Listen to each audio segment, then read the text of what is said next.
এক যে ছিল বুড়ি, সে বেশ কিছুদিন ধরে চোখে দেখতে পাচ্ছিল না। বুড়ির হয়েছিল চোখ খারাপ। তিনি এক চোখের ডাক্তারকে চোখ দেখাতে এলেন। ডাক্তারবাবুকে বললেন, ডাক্তারবাবু, দয়া করে আমার চোখ সারিয়ে দিন। আমার চোখ সেরে গেলে আপনাকে আমি একটা খুব দামি উপহার দেব। আর হ্যাঁ, আমাকে আমার বাড়িতে গিয়ে চিকিৎসাটা করতে হবে। ডাক্তারটি বললেন, ঠিক আছে, আপনি আজ বাড়ি চলে যান। তবে কাল থেকে আমি আপনার বাড়িতে গিয়ে আপনার চোখের অসুখের চিকিৎসা করব। অতএব পরদিন ডাক্তারবাবু যথা সময়ে বুড়ির বাড়িতে এলেন। এসে দেখলেন বুড়ির ঘরে নানা মূল্যবান জিনিসে ভর্তি। ঘরে আর কেউ থাকে না, বুড়ি একা। এইসব ভেবে ডাক্তারের মনে এক দুষ্ট বুদ্ধি গজিয়ে উঠল। ডাক্তারের বেশ লোভ হলো। এরপর থেকে ওই ডাক্তার প্রায় রোজই ওই বুড়ির বাড়িতে আসতে লাগলেন। এসে বৃদ্ধার চোখে একটা মলম লাগিয়ে বলতে লাগলেন, এবার আপনাকে কিছুক্ষণ চোখ বন্ধ করে থাকতে হবে মাসিমা। এবং সেই ফাঁকে ডাক্তার একে একে প্রতিদিনই বুড়ির মূল্যবান জিনিসগুলো সব সরাতে লাগলেন।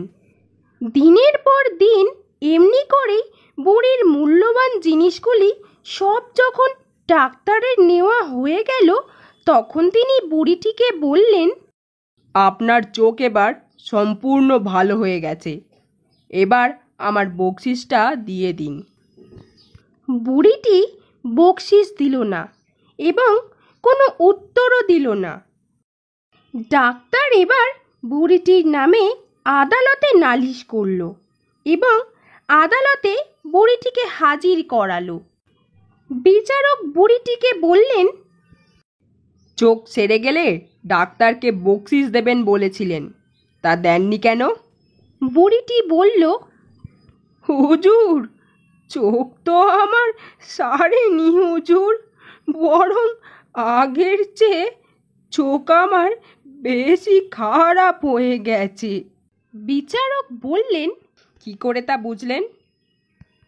বুড়িটি বলল, ডাক্তার বাবু, চিকিৎসা শুরু করবার আগে আমার চোখের অবস্থা এমন ছিল যে আমার ঘরের মূল্যবান জিনিসগুলো বেশ ভালোই দেখতে পেতাম। এখন আমি সেগুলোর একটিও আর দেখতে পাই না। বিচারক সব বুঝতে পেরে ডাক্তারকে কঠিন শাস্তি দিলেন। এই জন্যই বলে, অপরাধী সবসময় তার অপরাধের প্রমাণ রেখে যায়। প্রায় 50 বছর আগেকার কথা। সেকালে হুগলি জেলার চাঁপাডাঙ্গায় দামোদর নদের বাঁধের ওপর দিয়ে সন্ধ্যের পর চলাফেরা করবে অমন বুকের পাটা কারও ছিল না। কেননা ওইসব অঞ্চলের আশপাশের গ্রামগুলোতে তখন লোকবসতিও যেমন কম ছিল, তেমনই ছিল ঠ্যাঙাড়ে ও ডাকাতের উপদ্রব। তা একবার হলো কি, তালপুকুর গ্রামের বিধুভূষণ নামে একটি ছেলে বাড়িতে বাবার অসুখের খবর পেয়ে কলকাতা থেকে চাঁপাডাঙ্গায় এলো। হাওড়া চাঁপাডাঙ্গা লাইনে মার্টিন রেলের তখন সুবর্ণ যুগ। তা সে যাই হোক, বিধুভূষণ যখন এলো তখন সন্ধে উত্তীর্ণ হয়ে গেছে। সঙ্গে ঘড়ি, আংটি, টাকা পয়সা সব কিছুই ছিল তার। চাঁপাডাঙ্গা থেকে ওদের গ্রাম তালপুকুর হচ্ছে 3-4 মাইলের পথ। কিন্তু মুশকিল হচ্ছে, এই পথ সে পাড়ি দেবে কেমন করে? গ্রামের ছেলের কাছে ওই পথ এমন কিছু নয়, তার উপর সঙ্গে টর্চও আছে। কিন্তু এই পথ পাড়ি দিতে সে ডাকাতের পাল্লায় পড়বে না, তাই বা কে বলতে পারে? অথচ বাড়ির এত কাছাকাছি এসে স্টেশনে পড়ে থাকতেই কি মন চায় কারো? অবশেষে অনেক ভাবনা চিন্তার পর ভাগ্যে যা আছে তাই হবে মনে করে ভগবানের শরণ নিয়ে বাঁধের পথ ধরল বিধুভূষণ। বেশ আসছে, বেশ আসছে, এইভাবে বেশ কিছুটা পথ আসার পরই ভয়ে বুক শুকিয়ে গেল তার। বিধুভূষণ দেখল একজন লোক লণ্ঠন হাতে ওকে পথ দেখিয়ে ওর আগে আগে চলেছে। সে কি নিকষ অন্ধকার, শুধু কয়েক মুঠো জোনাকির আলো, আর ওই লণ্ঠনের আলোটি ছাড়া কিচ্ছুটি নেই। ওর হাতে টর্চ থাকলেও সেই টর্চের আলো জ্বলছে না, অথচ দেশে আসবার আগে নতুন ব্যাটারি ভরে নিয়েছে। সেই ঘন অন্ধকারে লোকটির সারা শরীর ঢাকা, শুধুমাত্র লম্বা লম্বা পা দুটি ছাড়া তার শরীরের কোনো অংশই দেখা যাচ্ছে না। বিধুভূষণের এবার ভয় করল খুব, তাই সে চলার গতি মন্থর করে একসময় চুপ করে দাঁড়িয়ে পড়ল। চলমান পা দুটো থমকে দাঁড়ালো। অন্ধকারের ভেতর থেকেই একটা কেমন খ্যানখ্যানে গলার স্বর ভেসে এলো, আয় না রে, আয়। বিধুভূষণ বুঝতে পারল এই অন্ধকারে যাদের ভয় সে করেছে এ তারা নয়, বরং যাদের কথা বারেকের তরেও মনের মধ্যে উঁকি দেয়নি সেই ভূতের পাল্লাতেই পড়েছে সে। ওর শির দাঁড়া বেয়ে একটা হিমস্রোত নেমে এলো। বিধুভূষণ বলল, কে তুমি? আমার সঙ্গ নিয়েছ কেন? আমার খুব ভয় করছে তোমাকে। অন্ধকারে কে যেন হেসে উঠল খিলখিল করে। সে কি হাসি, যেন সর্দি বসা ঘর ঘরে গলা। বলল, হা হা হা হা হা হা, ভয় নেই রে, আয় আমার সাথে। বিধুভূষণ সম্মোহিতের মতো আবার চলতে লাগলো তার পিছু পিছু। বেশ কিছুটা পথ যাওয়ার পর দেখল অন্ধকারে রাস্তার মাঝখানে কয়েকটা ছায়া শরীর পথ আগলে বসে আছে। তাদের চোখের ভেতর থেকে লাল নীল টুনির মতো আলো জ্বলছে। তারা বলল, এই অসময়ে এখান দিয়ে কে যায়? উত্তর হলো, ওকে যেতে দে। কাল সকাল হতে টর্চ হইল না, এখন আমাদের রাজত্বে এই অন্ধকারে ও কেন এলো? ওকে জিজ্ঞেস কর। ওর বাবার খুব অসুখ রে, ও সেই শুনে দেখতে এসেছে, ওর কোনো দোষ নেই। বিধুভূষণের গায়ে কাঁটা দিল।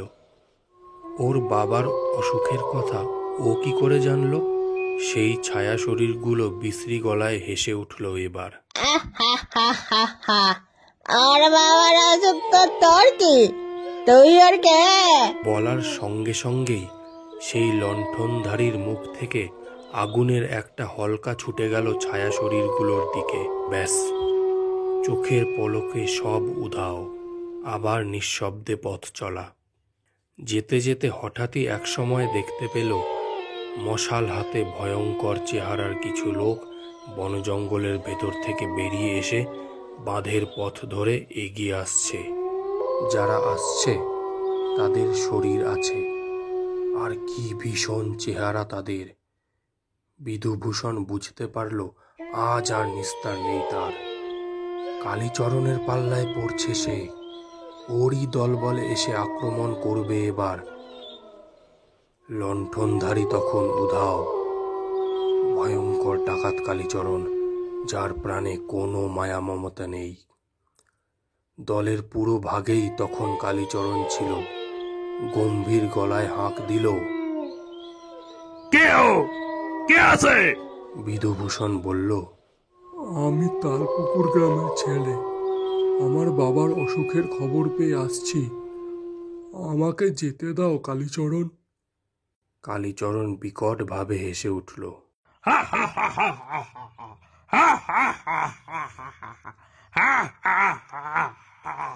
সঙ্গে সঙ্গে শুরু হলো আশপাশ থেকে পৈশাচিক কণ্ঠস্বরে সে কি হাসি। সে এমন হাসি যে হাসি আর থামতেই চায় না। কে আছে? কে? ধমকে উঠল কালীচরণ। হাসিও থেমে গেল। কালীচরণ বলল, ওরে দুধ পোষ্য বালক, নিয়তির ডাং না পেলে এই দামোদর বাদের রাত দুপুরে কেউ আসে না। তোর মরণ যে ঘনিয়েছে বাবা। অমনি ফ্যাঁস ফেঁসে গলায় অন্ধকার থেকে কারা যেন বলে উঠল,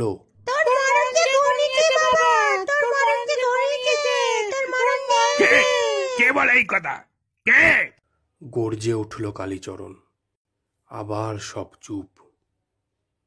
বিধুভূষণ এবার মিনতি করে বলল, শোনো কালীচরণ, আমার সঙ্গে যা কিছু আছে সবই তোমাকে দিয়ে দেব।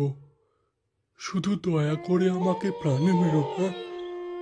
একবার অন্তত ঘরে যেতে দাও। বাবা আমার মৃত্যু শয্যায়, তাকে একবার শেষ দেখাটা দেখতে চাই। কালীচরণ আবার হাসল, বলল, সাপের লেখা আর বাঘের দেখা, জানিস তো আমি সেই বাঘ। ডাক্তার বাবাকে, ডাক্তার ভগবানকে, আমি কালীচরণ। বলেই বল্লমটা উঁচিয়ে সজোরে ছুড়ে দিল বিধুভূষণের দিকে। বল্লমটা বিধুভূষণের বুকে লেগেই ভেঙে দু টুকরো হয়ে মাটিতে পড়ে গেল। ঠং করে একটা শব্দ হলো শুধু। বিধুভূষণ তখন লোহার মতো কঠিন হয়ে গেছে। ওর দু চোখে ক্রোধের আগুন। সে রেগে বলল, তবে রে শয়তান, এবারে আমার খেলাটা দেখ। বলেই সে বজ্রবাহু নিয়ে ধীরে ধীরে এগিয়ে গেল কালীচরণের দিকে। বিধুভূষণের সেই ভয়ঙ্কর মূর্তি দেখে লাঠি বল্লম ফেলে ওর দলের লোকেরা যে যেখানে ছিল পালালো। পারল না শুধু পালিয়ে যেতে কালীচরণ। বিধুভূষণ তখন রোবটের মতো হয়ে গেছে।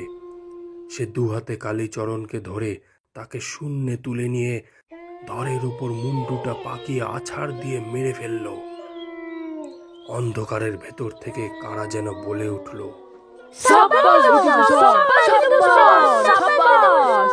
বিধুভূষণ সেই রকম লৌহ কঠিন অবস্থাতেই গ্রামের কাছাকাছি চলে এলো। এই চেহারা নিয়ে কি করে ঘরে যাবে সে? ওর বাড়ির লোকেরা এই অবস্থায় ওকে দেখলে চিনতে পারবে কি?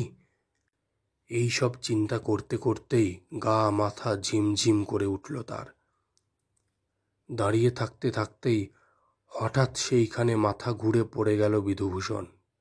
পরদিন সকালে গ্রামের লোকজন এসে উদ্ধার করল তাকে।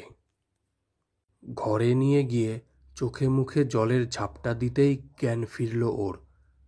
বাবা ঠাকুরের কৃপায় ভালোই আছেন, আর বিধুভূষণও যেমন ছিল তেমনই আছে। ওর শরীরে কোথাও কোনো বিকৃতি নেই। তবে কিনা দুর্ধর্ষ কালীচরণ কাল রাতে কোনো দুষ্ট চক্রের হাতে প্রাণ হারিয়েছে। পুলিশ এসে ডেড বডিও নিয়ে গেছে তার। গত রাতের ওই অলৌকিক অভিজ্ঞতার কথা বিধুভূষণ তখনকার মতো কারও কাছে বলল না, এমনকি বাড়ির লোকেদের কাছেও নয়। বলা যায় না কি থেকে কি হয়। সকলকে ভূতের গল্প শোনাতে গিয়ে শেষকালে খুনের দায়ে ধরা পড়বে কি? তবে সেই থেকে বিধুভূষণ আর কখনো ভুলেও রাত্রিবেলা ওই পথে আসেনি।